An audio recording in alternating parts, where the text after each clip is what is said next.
a real estate and finance expert that goes to bat for you every day as a consumer advocate.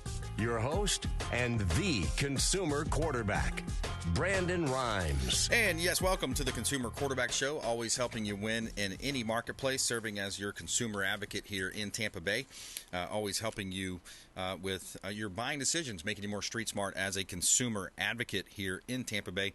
We've got special guests today coming up here in just a moment. Pinellas County Sheriff Bob Gualtieri on the Consumer Quarterback Show. We're going to talk about public safety and different outreach programs that they have, fundraisers coming up as well, and more here on the Consumer Quarterback Show. Before we do, I want to give a quick shout out to Brio Tuscan Grill, the official restaurant partner of the Consumer Quarterback Show. Brio Tuscan Grill, International Plaza Mall. Excellent food. Say hello to Chef Ramirez as well as Joseph, the general manager, and they're going to hook you up with an appetizer, free appetizer, just by mentioning that you're a fan of the Consumer Quarterback Show. Of course, they do catering and private events there at the Brio Tuscan Grill, International Plaza here in Tampa Bay. And my wife Lindsay and I own a top real estate team, so this is the Platinum MVP team's hot listing here for this segment, his 3864 50th Avenue South in St. Petersburg. We've got a completely renovated property here. Great opportunity to buy real estate here in Tampa Bay. 3 bedrooms, 2 bath, 2-car garage, 1659 square feet, 3864 50th Avenue South in St. Petersburg, fully remodeled property here. I love the floor plan and the layout here. Lighter color scheme, stainless steel appliances. You have an island in the kitchen, and you're only just about a block away from the recently renovated Maximo Marina and the famous Tiki Docks. You can see all of our real estate listings at PlatinumCoastalElite.com. This is God's country. All right, so special guest, Pinellas County Sheriff Bob Gualtieri, back on the Consumer Quarterback Show. It's been a little while, but thanks for joining us, Sheriff. No, you're welcome. Glad to be with you. Hey, my pleasure. Just if you wouldn't mind, just give us a little brief bio, just how long have you been in law enforcement and how long have you been Sheriff? Well, I started my law enforcement career a long time ago, 1982, so 41 years. I've been in office as the Pinellas County Sheriff since 2011. So I've been around for a while. Yes, sir. Yep.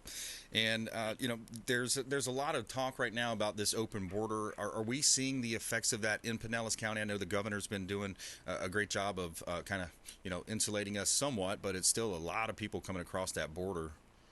Yeah, there are a lot of people. It is a problem. And border security, no question, is an issue that affects the entire country. I think where we're seeing the most significant ramifications of it is not necessarily in the people here in Pinellas County, but the effects of what people do with that open border with the drugs, and specifically the fentanyl and other opioids and synthetic opioids, and because it's so free-flowing coming across that border with people that are coming illegally, and they bring it here. And unfortunately, we got a lot of overdoses, a lot of overdose deaths, and that's probably one of the most significant impacts that we see from that here. Oh, man, it's just, it's sad to hear. Sad. It's very disheartening, and when it's something that could just be easily, well, not easily, but, closed the border. We had it closed, and seems like, it's open now. But Sound of Freedom, interesting movie that came out, talked about a lot about human trafficking, and we've heard, Florida is, I think, number 3 in the nation as far as human trafficking goes. What are you seeing on your end as far as, Pinellas County? Yeah, we see some of it. I mean, what I don't see, to be honest with you, is much, thankfully, that they may be seen in some other places for a variety of different reasons. I think when we talk about human trafficking, it's all bad, but we have to differentiate between what people think in their minds and probably conceptualize it as, and that is people being held in certain places and forced to do certain things and physically abused and made to, being physically restrained, etc. And, there's a difference between that, which is the bad stuff. I mean, that is the most horrible, and people that are engaged in a variety of things like the sex industry, whether it's in clubs or other things, that are doing it voluntarily in prostitution. And it's because of their circumstances, which is bad, but that's not human trafficking. And I think sometimes people look at those that are working in those places. They may not necessarily, quote, want to work there, but it's still voluntary because that's what they choose to do, as opposed to being encaged and beaten and being forced to do it physically. We've seen a couple of those cases over the years, but we don't see a lot of that. And some of it is also economic situations that drive people to it. Right. So there's a whole lot. It's complicated, and it's not just the sex industry when you see human trafficking. It's also, you see it in the other industries where we see it, or sometimes in the restaurant industry, especially some of the Asian restaurants. You see it in massage parlors. You see it in also lawn services, where we've had cases where you talk about the border is they'll bring people across, and they'll put 10, 15 people in a 800 square foot house and work them from 6 a.m. until 6 p.m. and pay them $1 an hour. Wow. So there's a lot of aspects to it, and of course we have to deal with it. It's terrible. It involves human beings and not being treated right. But it's a complicated topic. So we see some of it here, but probably not as much as they do in some other parts of the state and other parts of the country. Yeah. It's a challenging topic, and there's so many aspects to it. We've had state legislators on the show, and they're talking about the how difficult it is, in other words, to process and court and litigate against some of the perpetrators and things of that nature as well.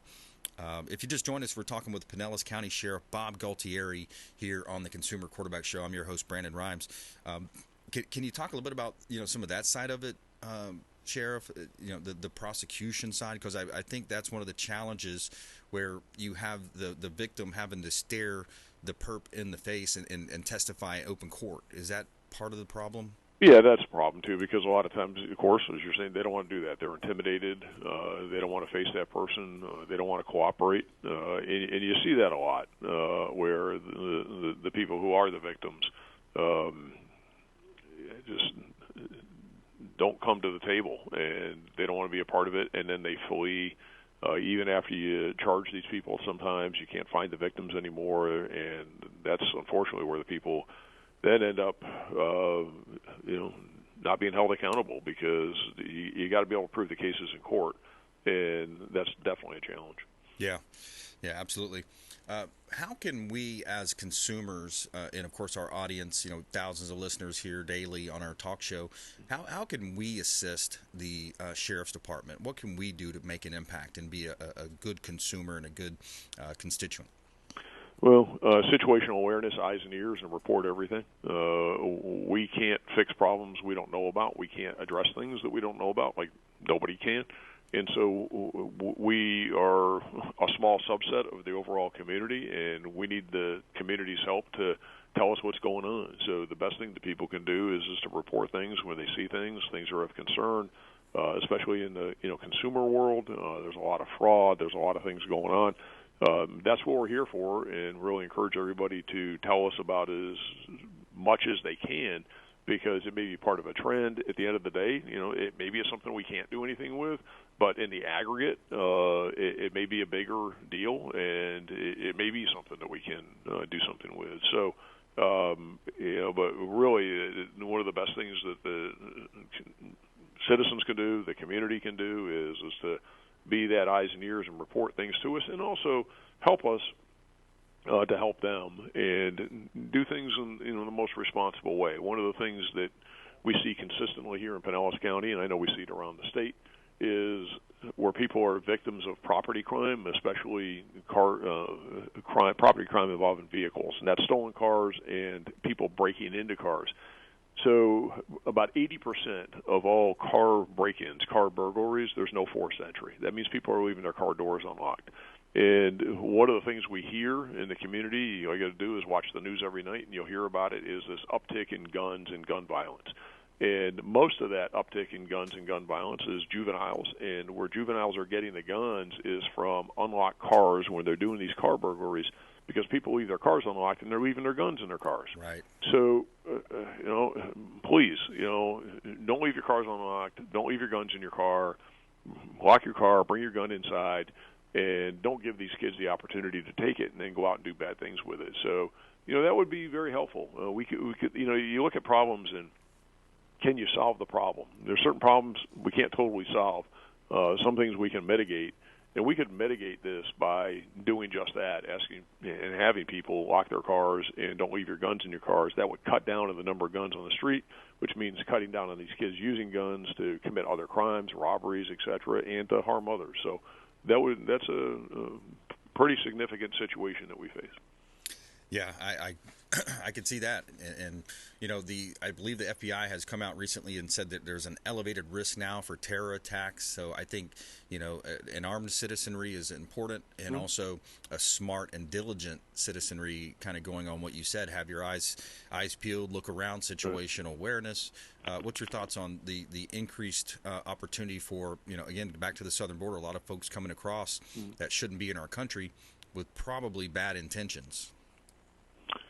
Yeah, I mean, no doubt. I mean, people coming across, and one of the most frustrating parts about these people that are coming across, it's not their first rodeo, it's not their first time coming across, is that when these people are deported, and it means, look, you shouldn't be here, get out, they come back. Yeah. And they come back, and we've got these people who are not only here illegally, but they're here illegally committing crimes. Last September, we had a deputy killed out on I-275, and he was working a traffic detail out there. And he was killed by a guy that was here illegally, had been deported previously, came back in, was working for a construction company illegally, and he ran him over. And the guy had no training in the equipment and killed him. And that was a classic example of the result of an open border where this guy had been deported, came back, could have cared less, there's no consequences. And, again, working for a company in Tampa that, frankly, didn't do what they should have done as far as screening him. He wasn't properly trained, and he killed a cop. Yeah. Man, that's such a sad situation. My cousin's actually sheriff down in Hendry County. I don't know if you've talked to Steve Whidden before, but yeah. So I hear I've kind of grown up in this line, and my dad was an MP in the military, so it's our hearts go out for law enforcement, and especially those families that have to deal with that ultimate sacrifice. I can just imagine the family involved with that as well, Sheriff. Yep. No, it's terrible. And. Yeah, it's a big issue. It's one of those issues that the federal government is totally responsible for solving, and they have never done a good job of it. And right now, they're doing a horrible job of it, and we're all feeling the consequences of it. Yeah. It's just a bad situation. But one of the things that people should also know is this entire issue. And a lot of people don't know this. When I talk to people in the community, they don't know that everything to do with immigration law, immigration enforcement, the border, is totally and only within the jurisdiction of the federal government. Is that people think that local law enforcement can do something about it. We can't. I could be standing in front of our office here, and 10 people could walk up to me and tell me that they're here in the country illegally. I have no authority and no jurisdiction to do anything about it. It is totally within the jurisdiction of the federal government. So they're the ones that need to solve this, and the state can't solve it, and this is where you see the Florida legislature, you see the governor trying to do some things that are collateral to the problem, but they can't directly fix the problem because they don't have the authority to do that. Yeah. And Congress is paralyzed. That's just a mess up there, and they don't get anything done. Yeah. It really is a frustrating situation all the way around, and I can see how that happens. I was talking to a friend about the interview coming up. I was mentioning that you were going to be on the show, and he had mentioned that is the Sheriff's Association, the Florida Sheriffs, is your charter, are you guys somewhat independent from the federal government in a sense, or can you talk to me about that dynamic? Well, I mean, Florida sheriffs, every sheriff in the county is an independent constitutional officer, and, we're not really part of county government or standalone entities. We get our funding from the counties, but, really don't have anything to do with the county commissioner or the county administrators. We don't work for them. We work for the citizens directly, and the voters elect the sheriff. As far as our association is concerned, it's a nonprofit that really has nothing to do with government at all. It's all the sheriffs coming together through FSA or the Florida Sheriff's Association. And there's a lot of support that they offer to us, and all of us together are stronger than any of us individually. And so we do a lot legislatively. We do a lot, community-based activity as well. But the association itself is really a private association. It's a nonprofit. Right. Sheriff, we got one more segment planned for you. If you could stay with us, are you able to hold over for a break? Sure. Okay, awesome. We'll be right back more with Pinellas County Sheriff Bob Gualtieri here on the Consumer Quarterback Show, online at consumerqb.com. Follow us online. We'd love to connect with you at CQB Show, at Brandon Rhymes 1, and of course on YouTube you can see all of our previous shows, Brandon Rhymes Realty. We'll be right back. Consumer Quarterback Show, consumerqb.com. Dennis Prager here for Brandon and Lindsay Rhymes, owners of the Platinum MVP team at Keller Williams. Buying, selling, investing in real estate, their nationwide Keller Williams network makes them the best team to work with. Sellers, have your property featured live on air, creating multiple offers. Buyers, leverage a unique system that gets your offer accepted, never overlooked. Call or text 813-750-0550, 813-750-0550, or consumerqb.com. I want to give a special thanks to Satellite Phone Store. They just hooked me up with this beautiful satellite phone, and it's a gorgeous phone. It's a great device. It's a safety device as well. Think about it. If you're out on the boat 40, 50 miles out, maybe you're going hunting or you're going hiking in the woods somewhere, you run out of cell phone service, or who knows, maybe a possible terrorist attack. It's not like our politicians aren't entrenched in all this stuff going on overseas, all over the place, all over the world.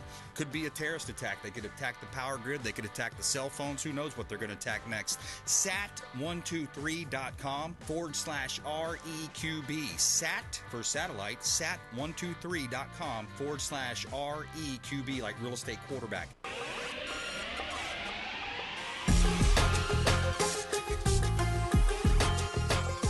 You're listening to The Consumer Quarterback, Brandon Rhymes. Online at consumerqb.com.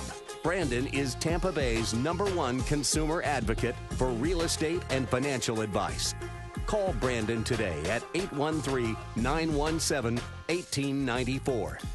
All right, Brandon Rhymes here in studio, and we've got Pinellas County Sheriff Bob Gualtieri on the line. We're going to go right back into this interview with the sheriff. And Sheriff, again, thanks for your service, and you know, please extend that to all your deputies. We really appreciate it. I know that you don't hear it enough.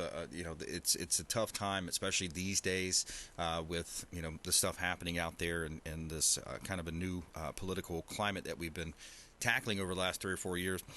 We have, you know, I think one of the things I would mention when you're interacting with law enforcement, you know, just have manners, you know, use manners. If you get a traffic stop, roll down your window, put your hands where you can see them. It's some of the basics, right, Sheriff? I mean, when you're interacting with your deputies out there on the roadways. Yeah, I mean, you know, everybody, you know, treat people the way you want to be treated. It works both ways, you know, and I think that, you know, most people do. We have a great relationship with the citizens of Pinellas County, and the absolute majority of the people support us. You know, you're always going to have your one-offs here and there, but overall, I think we have a great relationship, and everybody, you know, just go about your business, and when there is interaction, we just do it cordially, do it professionally, but we're going to take care of business and make sure that the community stays safe, because after all, that's what it's all about for us. And, you know, whether it's dealing with the people driving crazy up and down US 19, or people that have, you know, incidents happening in their personal lives, domestics, or somebody's a victim of a burglary or robbery or whatever it is, we of course want that interaction with law enforcement to be professional and to provide the services we need to the community and what the community expects from us. Yeah, and I shared a post this morning on one of your posts where you're hiring. I shared that post on Facebook. Can you talk to us about what you're looking for? How what kind of jobs you're looking to fill? Yeah, well, on the law enforcement side, for law enforcement deputies, we're actually in good shape. You know, we're always hiring, but you know, we don't have significant openings. It's just a handful of openings that we normally do, as we have normal attrition. The most active hiring we're doing right now is for deputies to work in the jail. We have an average daily population of about 3,000 inmates in the county jail. It's a huge operation out there, and we have about 1,100 people that work out there, including about 750 deputies, and right now we've got about 60 openings, so we're doing some active hiring out there, trying to provide some hiring bonuses and incentives, get people in the door, get them in the academy, in the corrections academy, and get them to work. So we're really trying to fill those positions. Another position we're really having trouble filling is what we call public safety telecommunications, or dispatchers, 911 operators. And that starts pretty good now. I mean, that starting salary is about $57,000 a year plus benefits, so it's not a bad job, and it's meaningful. It's a very key position within our system, because as people need help, they got to call somebody. Somebody got to answer the phone and then get the cops rolling, and that's what that job does. So those are a couple of positions that are, you know, big positions that we need to get filled. That's great. Yeah, hopefully our audience can can act on that, and I know people are looking for gainful employment. Great, and that is a great salary, $57,000 a year plus benefits. That's awesome. Talk to me a little bit about your relationship with the state legislature and Governor DeSantis. How does that look? I know we've had a couple of the state reps on recently, and I think they are working to enhance the penalties for certain crimes. I know one against pedophiles, was a big one that was just recently passed, and the Columbine, or the shooting down in South Florida, I think it was Parkland. They're making it where when people commit crimes, they need to be held accountable.